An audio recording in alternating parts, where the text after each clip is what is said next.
Welcome to Slow Medicine Radio.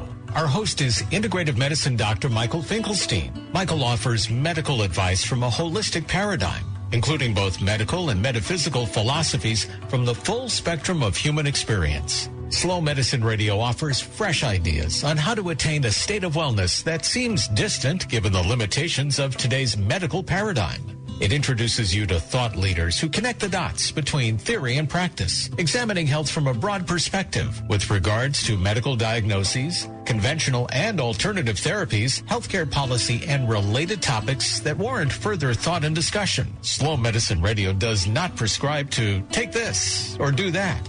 Instead, it offers an open-minded, intelligent, and practical approach to living, resulting in greater health individually and collectively. Here is Dr. Michael Finkelstein, the founder of Sunraven, the home of slow medicine in Bedford, New York. Well, welcome to Slow Medicine Radio. I'm your host, Dr. Michael Finkelstein, and we're here every Monday at 5 o'clock on WVOX 1460 AM and WVOX.com worldwide to speak to you about health, and health. If you're talking to most physicians, might be about your body, and maybe our first thought is always about what's going on in our body. But as you've heard me say many times before, health to me is an amalgam of how our body interacts with the rest of the universe, which includes other people, the planet, and things, what's on our mind, our communities, our social life. And for today's show's purposes, how we're raising young people to enter the world. I am really fortunate today, and so are you, to be listening to several students from the Bronx Center for Science and Mathematics who are joining me today, who are part of a very interesting pilot program at their school and part of the Open Future Institute, which is called the Question Project. These student ambassadors represent a cohort of current students and alumni of the Question class taught at the Bronx High School for Science and Mathematics. And these students were some of the first to complete a semester-long social and emotional learning course that explored the big questions through various themes, some of which we're going to talk about today. Currently, the student ambassadors engage with their peers exploring topics related to choice, purpose, fearlessness, interconnectedness, what it means to be part of a bigger picture. To me, right now, the most daunting aspect of that picture is what's going on in the world, and that's what I really want to hear from them about, because I think often when we think of big problems and the big picture, we think about the experts, think about the adults in the room. But I think we're realizing that some of the adults in the room may not be so balanced. And I personally like to hear from young people who are not jaded by too many experiences yet, not politicized, not influenced perhaps by other agenda, to really explore from a fresh perspective what healing looks like for the world and the universe. So I'm here right now with two of the students. There'll be several others joining us. Justin, 12th grader, and Michael from 10th grade. Welcome to Slow Medicine Radio. Hello, my name is Justin. Thank you for having me. Michael, thank you for having me. So, the question that I'm posing that we've discussed a little bit ahead of time just to orient is, this has been a very interesting time in the world, I think. There have been a lot of, and I'm not just talking about the U.S. election and the initial transition here, although that's dominant in the news these days. But for the last several years, there's been real turmoil. There's been the emergence, I think, of voices that have previously been suppressed in the world, that have risen to take claim to a right to be part of the voice of the world and the direction that we're heading in. And, of course, there's polarizing forces in there. There is politicization. There is other things that forces around. But trying to separate the discussions that you typically hear where people are arguing about politics, I want to hear from you about the dream. What does it look like when we get to the next level? Then we can talk about maybe how we get there. All right. So in my mind, I think the way that we're living right now is the dream. The fact that we have social media at our fingertips and we're able to express whatever our opinions are, no matter how they're politically influenced. Whatever someone's opinion is, I think it's great to get it heard and to get it all out there so that everyone who either shares, disagrees, or is in between those two can understand that opinion and soak up everything. Because I think, and no matter what the issue is, you have to get both sides of the argument to understand. If you want to understand an issue and you want to solve the problem to an issue and however many parties there are, you want to make all those parties happy, you have to understand all different perspectives. Don't you think, I really appreciate what you're saying, Justin, don't you think that in the world today there are people who are cutting each other off prematurely, therefore not listening to the other, and therefore staying stuck somewhat to their own preconceived notions and ideas about what's right, what's wrong, and not allowing that influence? Yeah, definitely. I agree with that. I think there's a lot of people who they're afraid of change and afraid of new ideas that they don't know a lot about. And just to give a little bit of background, I'm not originally from New York City. I'm from Florida, Orlando. And when I came to the city, I came from a small suburban town where I knew everyone. I grew up with everyone. We all went to the same middle school and high school. So when I came to this big city, it was a lot scary for me. Making new friends, going to such a different school, and there's so many people. So that in its own self, experiencing something new was scary for me. So I understand why people are scared to try and understand new ideologies that are passed on to them. So I do understand exactly like what you're saying and why it's happening. Yeah, so people are anxious and, of course, need to find security and safety, and they stick to maybe what they're most familiar with. But in this world, which is blending in so many different ways, and I think we can appreciate that sometimes new eyes have new vision and new perspective and can solve long-standing problems, that there's some value in entertaining, at least for the moment, those alternatives. Yet people tend to be, would you say it's fear, or anxiety? I mean, you talked about it from the personal perspective, which I appreciate. But all people, even the adults in the room, as I referred to, still are people. Yes. I'm going to use the term ignorance, and not in the sense of any political ties, but just by definition of the word. I just feel that people, they're uneducated on certain things. Not to say that I'm educated. I'm only 17 years old. I don't know anything about the world yet. But I just feel like people are scared of what they don't know. So the only way to fix that is for people to educate themselves on things that they don't usually do, to step outside your comfort zone and learn something new about yourself and about the world. It takes a lot of courage to do that. I think it also takes some good leadership to settle people down so that they could feel that even though things are aired, it doesn't mean it's going to happen, but it means that it's just going to be part of the mix so that it can be fully looked at and examined, and then maybe one plan pulled together. Yeah. So, Michael, you've been listening to this part of the conversation. What are your thoughts? I do agree with Justin. I think that part of it is fear, and how people tend to, like what Justin said, stick to what they have. And I can definitely relate to that. People don't want to try new things because they might be afraid of losing part of themselves. But I feel that you have to be willing to lose part of yourself and you have to remind yourself that you're becoming something better. So when you say get to the next level and, the dream and such, you have to be willing to change. And some people want change, but they're scared of the sacrifices they have to make. But you have to remember that sacrifice is worth it.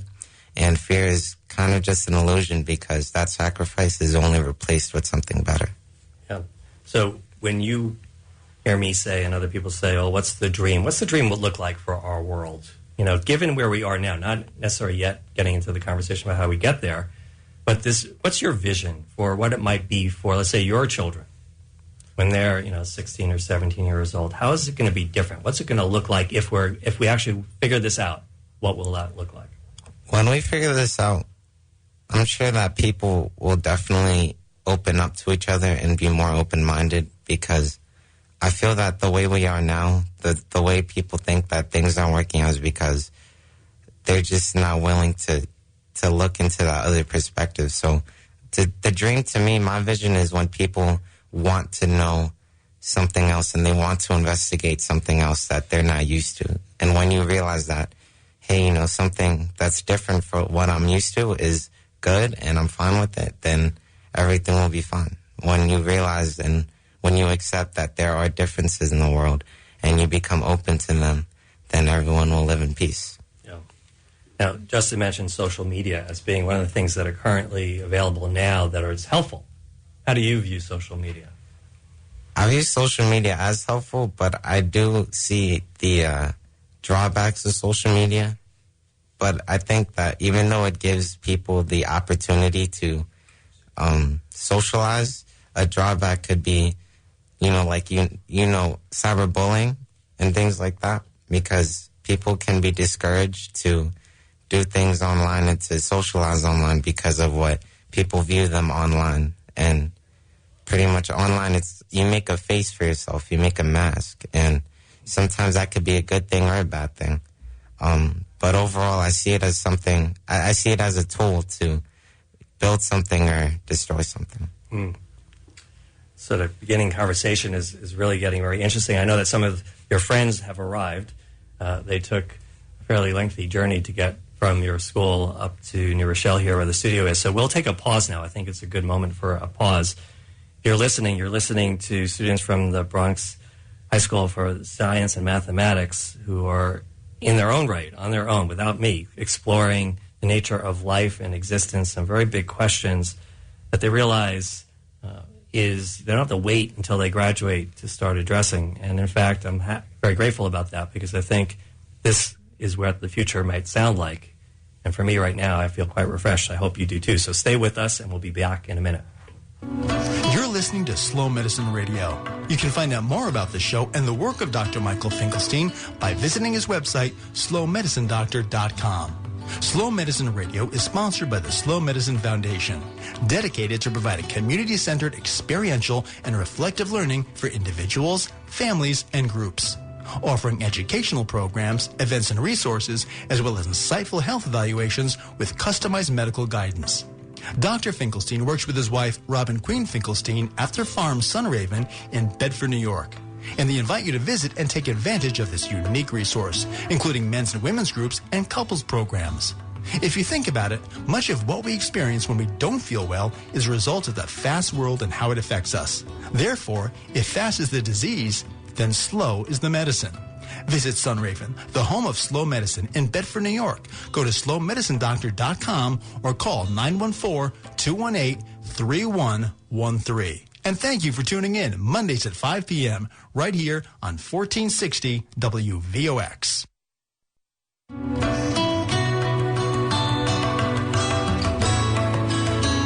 can get right up to the mic.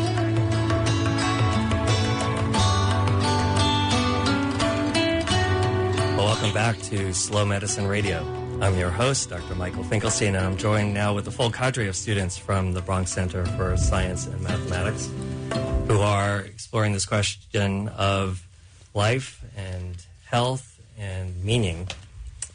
So we were talking about dream, about for the contrast between perhaps where we are now, which is a certain struggle that I think most people are feeling in one way or another, and sort of the quality of that struggle are people not listening to each other. I think, Justin, you made a really good point where future will look like people being willing and able to listen and share ideas and not immediately jump down each other's throats, but then to contemplate things collectively. And Michael was talking about, the dream being a time where communication was free and open, and even though people have their anxieties, that they get past that to realize that there's something potentially quite valuable in letting go a little bit of their fear and anxiety and embracing, even though it's an unknown, the future. So I'm wondering, the guys that just walked in the room, it's Kirk, Carlos, and Emmanuel. Welcome. And what are your thoughts on, when you sort of go to school and you're walking around and you're listening to people on the street, let's say before you get into the buildings, what's your sense? What are you palpating in the community right now as far as the greatest anxiety? And where are we now then, in contrast to the dream that'll be the future? What do you sense is going on now in your immediate world? So I think that the place we are now, it's good, in my opinion. It's not as bad as I thought it would have been before I became kind of open-minded, and I feel like a lot of others, there's a lot of individuals that are becoming more open-minded, and the only issue that we have to reach the dream that, Justin was talking about was that I think personally is that there's a lot of insecurities, and a lot of people are not willing to try, and then those who do try usually get battered on, or they get told you can't do it. So that's what I feel like is kind of going on right now. It's kind of like like interdimensional kind of like issue. So yeah. Well, Kirk, I really appreciate that. I think first I appreciate the optimism, and I really appreciate that you started off with saying things are good. I think it's so easy for us to say things are really crappy right now, and certainly there are things to point at that could be better, and there are people who are suffering and being challenged. So obviously it's not all good. But to start off by saying that in general, where we are, there's some goodness to it, and that we don't necessarily need to begin by complaining. I think that's phenomenal. I really appreciate that. But then you raise the point that it's insecurities that hold people back. So I'm just curious, when you know that somebody's insecure that you come across, what is your general approach? How do you think of helping somebody who you sense immediately is insecure? What's your nature in terms of approaching that person? And maybe we can sort of learn from that. Well, with my approach, it's more so trying to encourage others to go out there and explore more. And insecurities has a lot of like connotations around it. It's usually like there's connotations around it with like a body type or your education, or like a lot of people are afraid to try stuff. And I think the best thing I can do is just like either be an idol or an icon to like show that you can just go out there and express yourself more. And it encourages a lot of people to like, if a teenager can do it, a lot of other people can do it too. So I think that's like one of the biggest ways is just encourage or be a model in that sense. I'm just wondering, again, what you're saying is really true. If a teenager can do it, then I think other people can do it. I think that's why I believe that you're the future. But then I remember watching television, as many people have over the last several months, let's say this political cycle, and seeing a lot of teenagers that were either interviewed or in the crowds on any side of the story, and didn't seem to me that they were open-minded. In other words, I was just looking at people who are ranting or really arguing, debating, putting other people down as their method that were young, and certainly those that were older too. So when you see that in the world, people who are your peers, how does that make you feel? To me, I'm not really a person that reacts to a lot of stuff when it comes to those, but it just makes me feel that like we're putting each other down based on politics. And especially I understand like this generation, we get called a lot, like we're one of the generations that have been called, we're the worst generation, or there's times where we get called by the most rebellious, which is, I'm going to disagree on that, but I feel like with this generation, we're just more catered to the nation or like outside foreign or politics in general than like ourselves. So it's kind of like, it's one of those things where when they start attacking each other based on politics, it just makes me feel like we're still all, we're still all exploring. You're put, like, if you're putting someone down because of a certain politic, you're just as bad as the other person because, we're all still growing up. Not all of us have jobs yet or anything like that, so.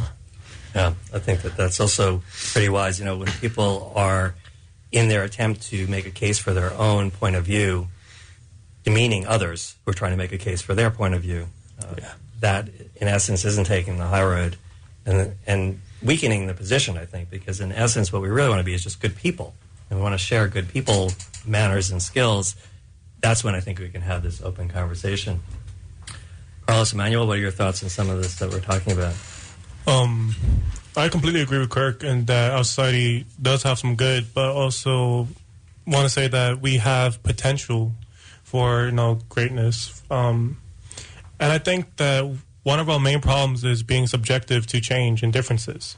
For example, everyone's raised based off a certain thing, a certain ideal, and they're raised based off that ideal. Everyone is who they are based on circumstance, is what I want to believe. And what happens is the reason everyone is, a certain way towards someone is because they're not used to the difference between them. For example, racism. They're not used to seeing the difference between cultures and whatnot, and it's hard to be subjected to that because everyone is comfortable the way they were raised, the way they was taught. And happens is when they're in the comfortability of where they're taught, they're in the comfortability of being a racist, whatnot. it's hard to transition from what you know and what you've been knowing and what you've been taught, and transition off that place, off that comfortability you've been in, and has to be subjective to that change and difference. Yeah, I think that's quite true. I would imagine that people are influenced by that culture that they're raised in, maybe before they can speak.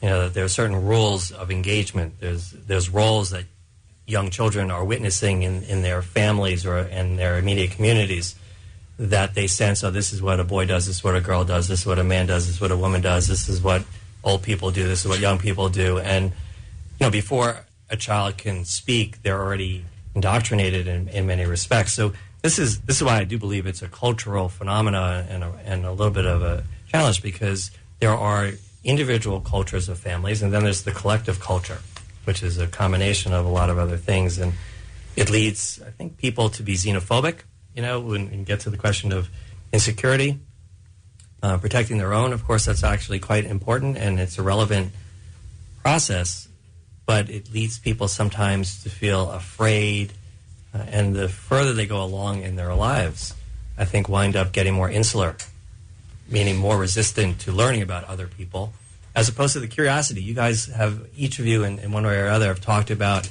the interest, the curiosity, the potential. Emmanuel, what do you think about curiosity as the antidote to the xenophobia and the resistance? I don't know if it would be technically maybe like the antidote, but it's one step further. Because I believe that in life there's always division. We have borders, we have different ethnicities, different countries separating each and every one of us. And I think there are certain bridges that you can't go over because of those rules and regulations set by each state and country. So I think it'll be one step further, but not necessarily the antidote.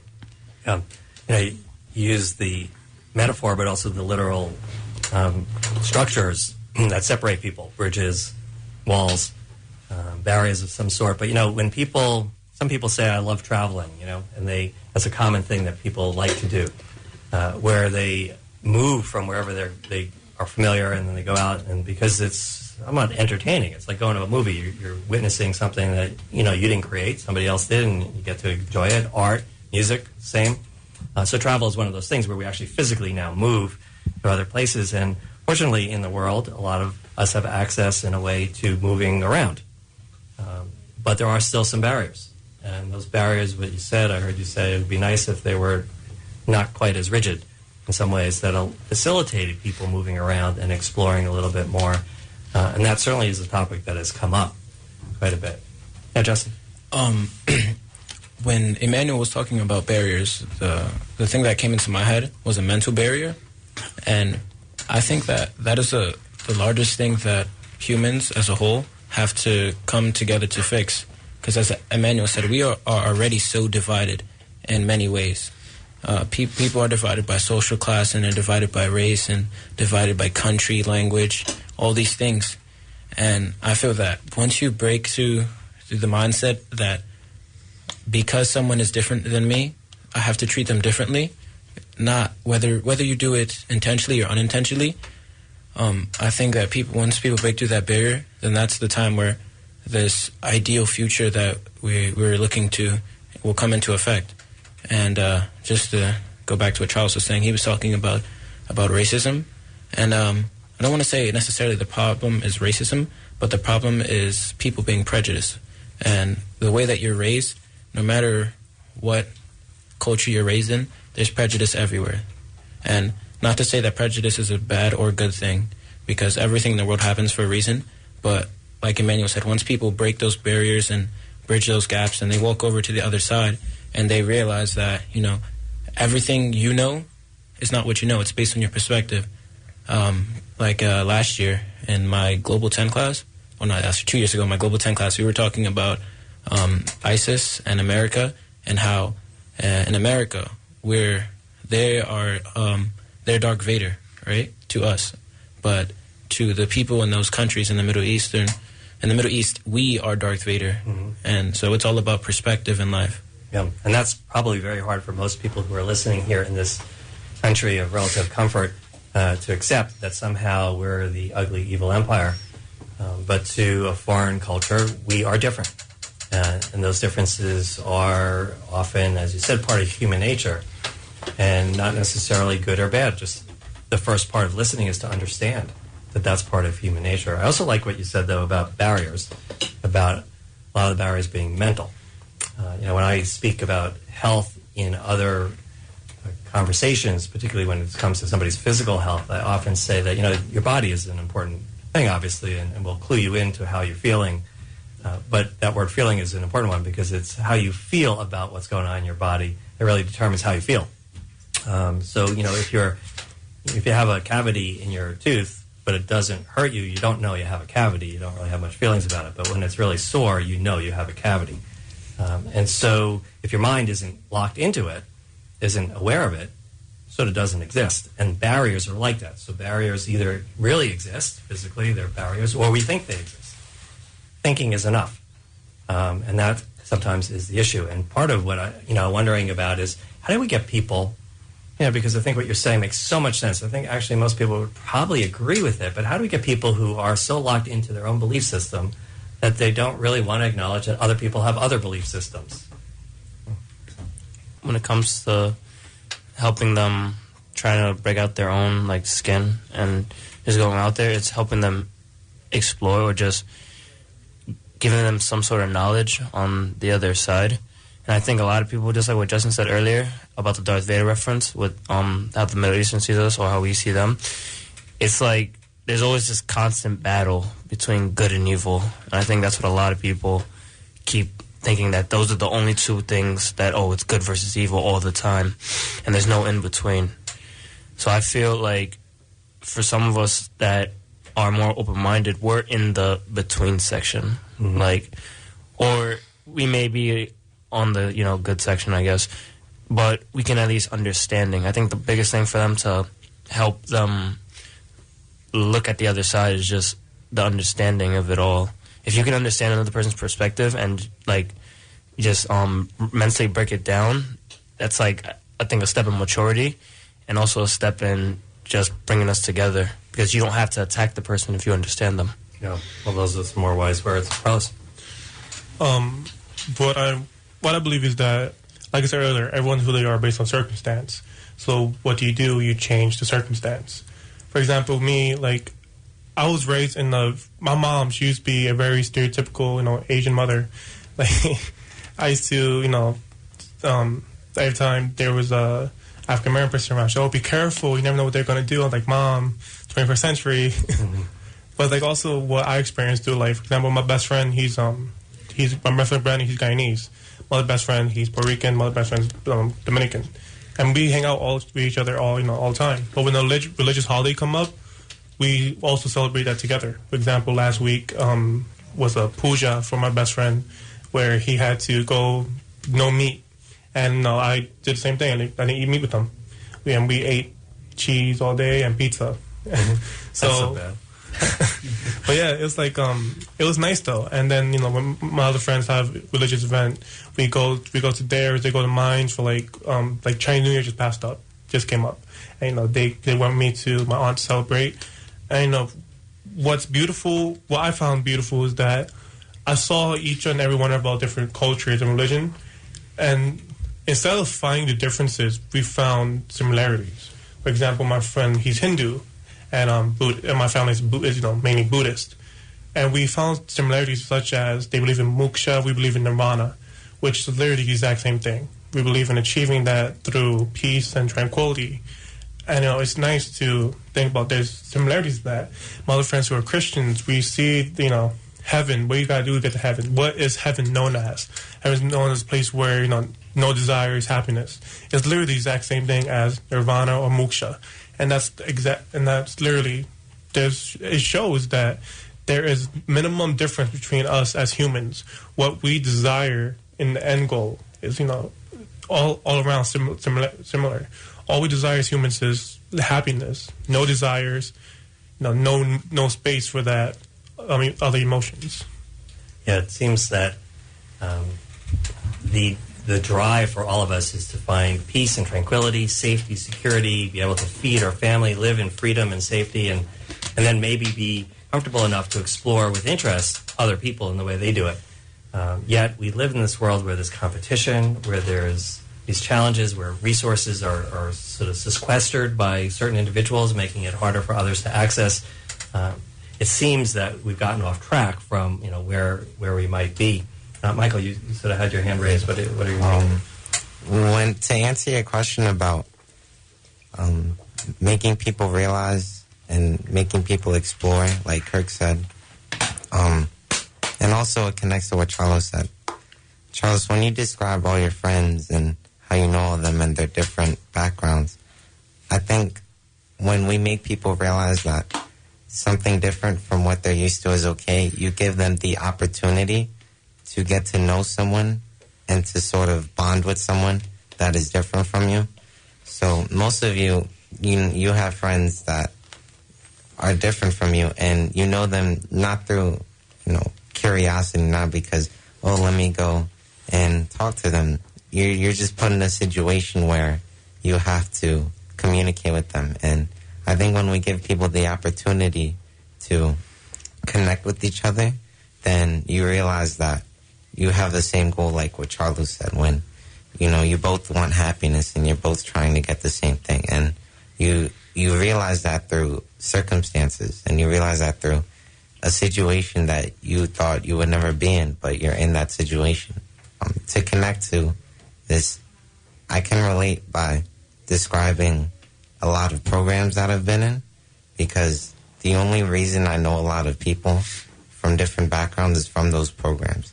And I feel that I would have never thought of those programs by myself, but I was given the opportunity to go to this program and meet new people. So when you give people that chance to get to know others, then you realize that, breaking out of your own shell or your bubble is not so bad.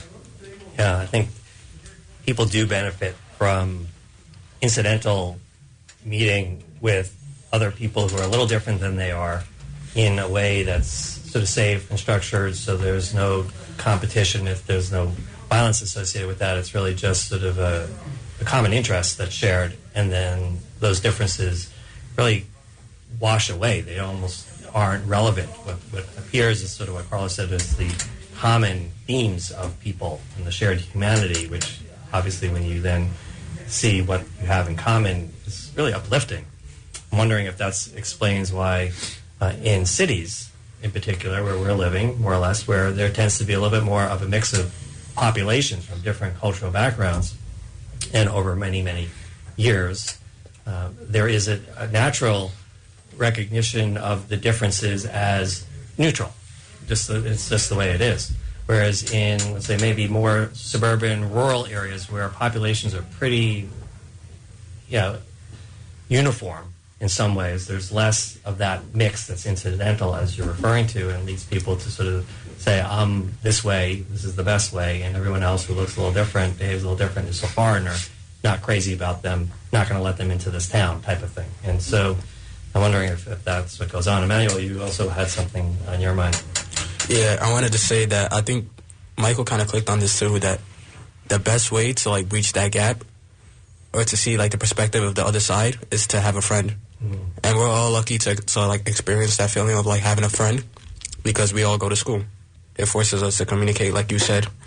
So I think when we're talking about breaching the gaps and differences and people not really accepting people for who they are, I think we're referring to adults, because at this point in their life, they don't really have the chance to experience how school feels, to meet different people, to be forced to be in classes with different people and talk to them and see who they truly are.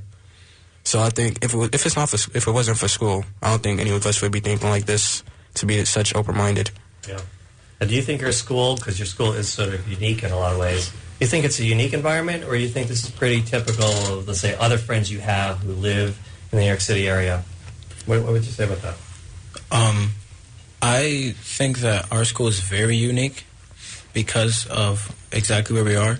Our school is in the poorest district in the Bronx.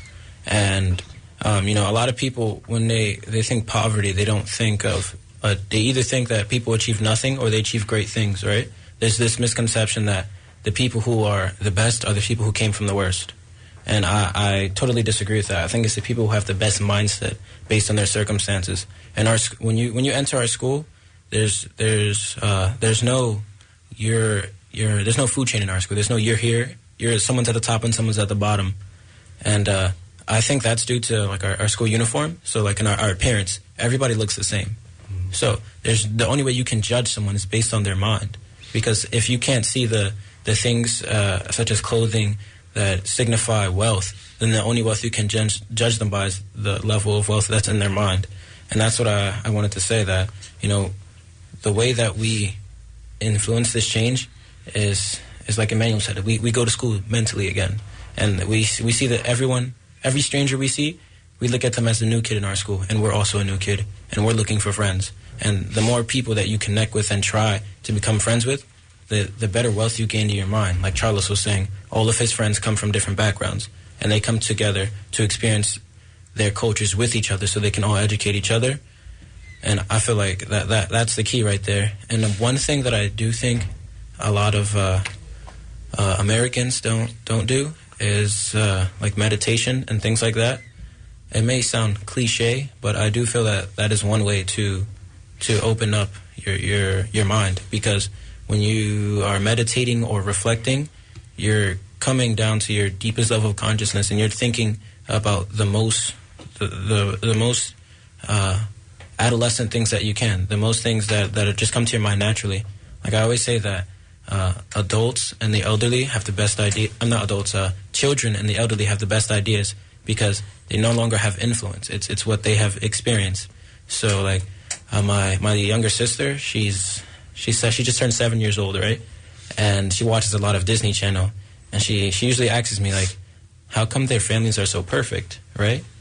And I didn't know how to answer that because she's young, and I didn't want to tell her that, like, you know, this is a TV show, it's fake, all of this, and she, like, her life is ruined now.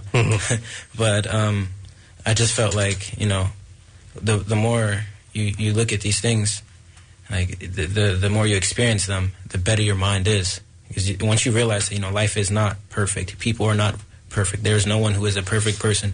The idol that you look up to is not perfect. There's things that they have that they don't want. They wish they didn't have in themselves, you know? And a lot of people idolize people because they want to be like them, but people should reflect and understand themselves and understand the people around them so that they can all grow together and realize that, you know, we're never going to be perfect, but we're going to get the closest we can.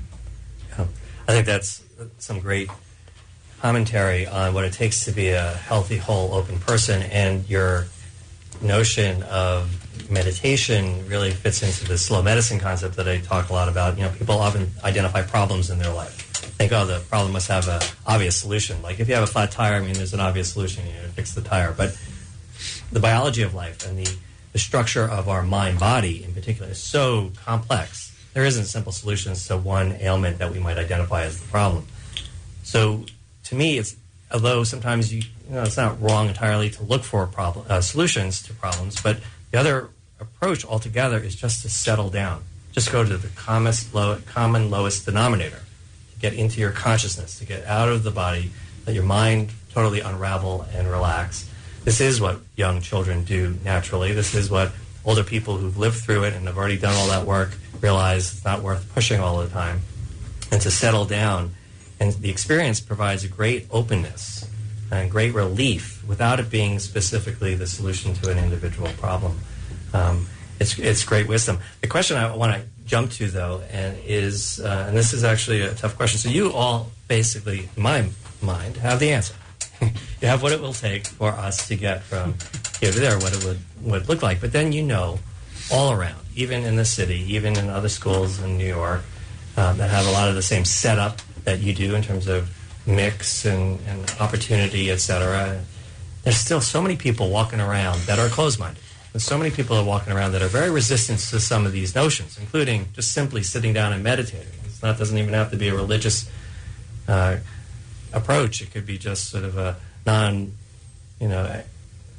spiritual just approach, just like a physical release and relief. And yet, there's so many people who tend to be resistant to things that are, to many, like all of us here, so obvious. So I think, and that's a big part of the challenge, is because there are many people nowadays I'm watching and talking to a lot of people who seem to get it. And then there are other people who, for some reason, seem quite a distance away from getting it. Now, maybe we're just speaking a different language, more or less. And maybe they're in their own circle saying the same sort of thing, and they're saying the same thing about us, that we don't get it. So there is this divide. And using Kirk's comment before, I don't want to get into, let's say, bad-mouthing anyone else, because then I'm doing the same thing that I'm concerned that other people are doing. So I don't want to go there. I want to go to the uplifting, positive qualities, but a way that we can sort of reach across, in some ways, and help people who are having a harder time. What are your thoughts on that? Go ahead, Kirk. It's crazy because we talk about this. I teach a class called the question class in my school, and I taught it with Justin last year. I taught it with Emmanuel last semester, and the biggest thing that always comes that you just can't have an answer for is that word paradox. And with this topic, it's kind of like a paradox, because there's a lot of people that no matter what you do, they're going to stay closed-minded. And it's not bad. Like, I'm not bad-mouthing anyone that's closed-minded. You have your opinions, your beliefs, and I respect that. And I think when it comes to that paradox, it's just, you just have to, there's some stuff that you just have to face. And when it comes to, people that are closed-minded, and for those of us that are open-minded, I just think we just have to find a balance in a way. If you don't agree with me, that's okay. But for an example, sorry, if you don't agree with me, then that's okay. But at least you have to respect me in that sense. And I know a lot of my family, they always use that term. You may not like me, but at least respect me. And I think that's the one thing that a lot of people lack, is respect for a person's ideas and a person's beliefs. And that's what starts developing that sort of disconnection. If we can all become interconnected, then we can all just bond together. Now, some people say, respect is something you can't tell somebody to do to you. You have to earn it. Yeah. But then I think that in some ways there's also resistance to that. I don't want to respect you is how some people approach this. I can't respect you because of what they think they know of you, as opposed to the humility associated with, we don't know everything, and Justin said nobody's perfect. Can we just start from that place where I am at least curious as to how you go about dealing with your life? Yeah. Maybe we put our heads together and then it's a win-win, as opposed to thinking, as you said, the duality of the good and evil. Maybe it's all potentially good if we could just all agree everyone's good. Everyone comes from a place, whatever they're doing now is a result of, as Carlos said, their upbringing and their culture. So it makes sense on that level, so there's no reason to judge it, that we just go from a point of something we have in common, which is a desire to live in peace. Any problems? The question you're asking, in my opinion, is kind of very difficult to answer. But what I feel, I'm going for that. what I feel is I don't want to say that it's impossible to change a person, but everyone has their own opinions about everything. There's always the one opinion, which is for example, the good, bad, and the middle, in a sense. There's always a middle that people don't see. But, there's always that idea where one person has an idea, another person has another idea. Then the person in the middle understands both ideas, but, tries to add both of them together. Intertwine them, basically. But the difficult thing between that is that people have a set mindset. They have a mindset. And based on that mindset, that's how they think. And it's very difficult to change a person's mindset. You have to be able to inspire them. And an idea I have, for example, is the way you inspire someone is to lead. But now, you also be able to know when to step back a little bit, of course. But for example, you got to lead by example. If you want someone to understand you, you have to show that you understand them. If you want, you can't be hypocritical as well. If you're saying, that people need a chance, but you don't give someone else a chance. If you're saying that, if you're in a school project and you're saying, oh, homeless people, they feel bad for them, they need a home, but you see a homeless guy begging you for $1 and he can't give up a penny or two, then that's also an ideal. Of course, there are some circumstances there as well, but the main way we as a society will grow would be to be everyone has to be who they are, but show everyone that the world is in need of prosperity and in need of a change. And the way you show how to change is to lead by that example. I also like what you said about inspiration, that you can inspire people. We live in a world where people use describe how much of our leadership is producing fear. And if you generate fear in another person, then what you're really doing is you're repelling them. You're sort of telling them, don't go there, run in the other direction type of thing, as opposed to inspiration where you're giving somebody something to look forward to that they move toward. Instead of moving away from something, they move towards something. They're filling a vacuum. So when you take a deep breath in, and inspiration as an example, the first thing that happens physiologically, you expand your chest cavity, creates a vacuum that allows air to just naturally come back in. So that's inspiration, literally and figuratively. So it's creating space that something moves into.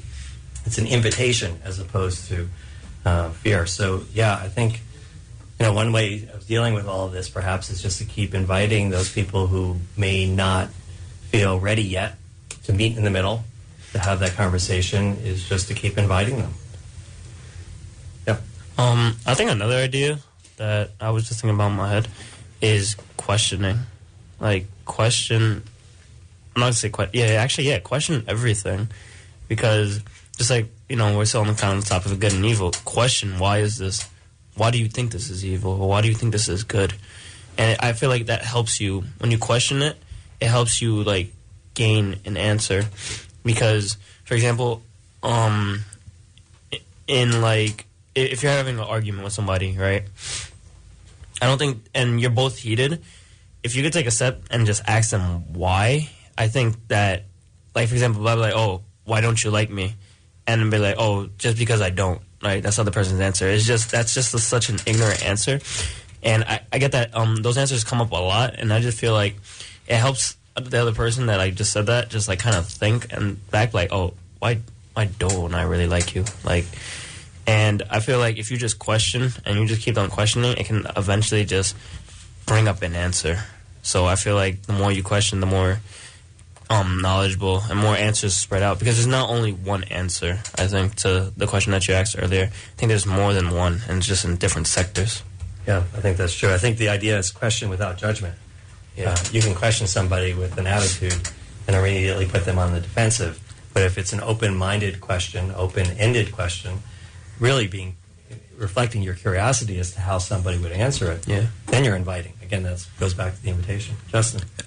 Just to piggyback off of what Kirk was saying, I do agree with that ideology. People need to question everything. People need to put their minds back in the adolescent stage where, you don't know anything about the world and you still need to learn.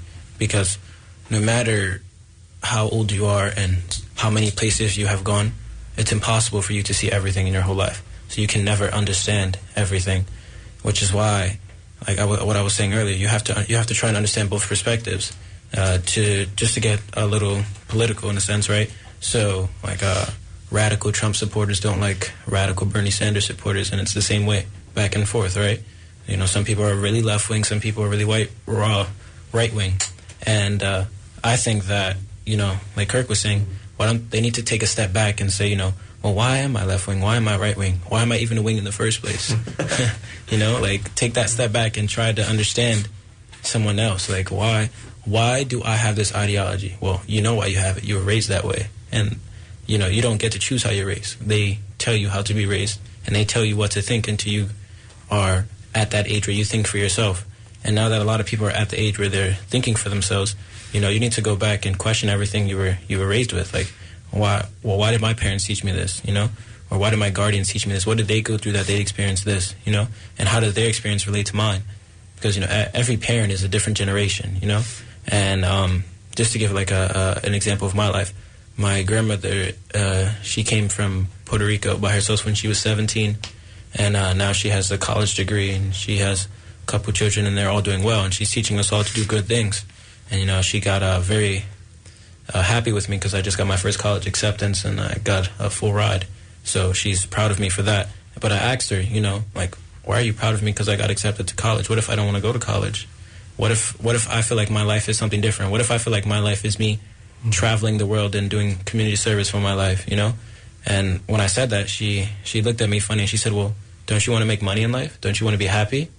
And, I was raised to think that money is happiness, but in doing this program, I've realized that, wealth is in the mind, never in your pockets. They print money, but you can't print a brain. You can't print a mindset.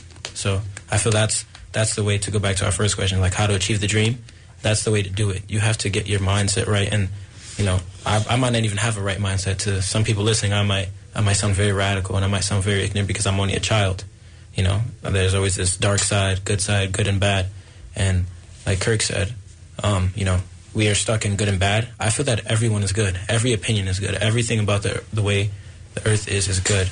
But you have to figure out why it's good and how do all the good things come together to make something great. Yeah, really well stated. And we only have a few minutes left. So I did want to maybe just go around the table one more time to give each of you an opportunity for a last couple of thoughts. Maybe share, if you will, too, what your plans are. Not necessarily for next year, if it's going to look a lot like this year. Let's say you're still in high school, but Justin, you just mentioned that you might move on to something, whether it's college or something else. Just what you see as your next step in life after you complete this particular course of study, and where would you like to be? Just personal. This is not now getting into the larger conversation. I think, as we've talked about, there may not be a single neat, tidy answer for the dilemma that we find ourselves in, which is a lot of people are struggling right now and struggling to hear each other. And that seems to be the major symptom of the condition that we're facing societally, that hopefully one day, through the wisdom of what you said, will prevail. And I invite everyone who's listening, too, to invite others into their homes, people that may not have been there before, because I like the suggestion of reaching out to neighbors and friends to introduce them to your culture. The more that people are familiar with good people who do that, the less anxiety there'll be overall, and maybe we'll move in the right direction. So maybe we can move around the table. Who wants to start? Michael, go ahead. So my next step, which is more like a long-term goal, is to get in a position where my position has as much value as everyone else's position. Because we worry about, what this person is going to do or what this other person is going to do, reacting to this other person. But it's just a title, and I know it's kind of contradictory, like, I want to be in a position, to make people realize that my position doesn't really matter. But I feel like you kind of have to be in the system a little bit so that you can break out of the system. Because I want to know what the system would be like before I want to challenge it. So I want to tell people, hey, your opinion has as much value as my opinion. That's good. I like the idea of putting yourself in a position to positively influence others.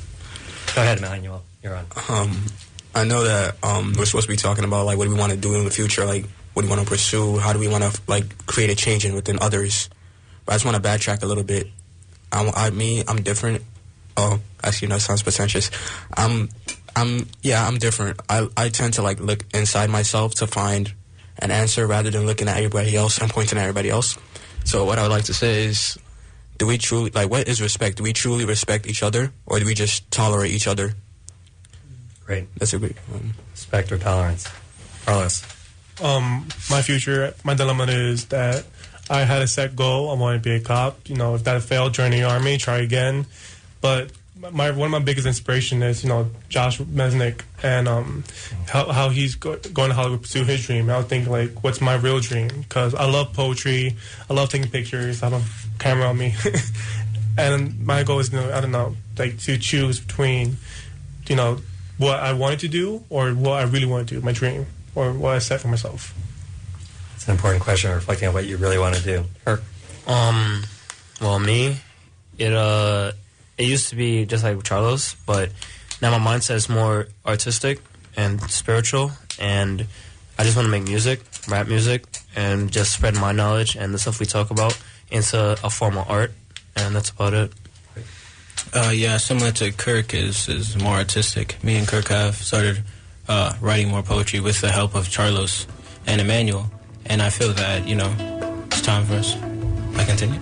It's time for us to, just continue exploring ourselves and exploring our identities and who we are in the world. Well, I'd like to thank you all for sharing that personal touch at the end. We're all in it together, so I really appreciate you making the trip to come up here, and I hope that you who are listening share this with your friends. This is the future.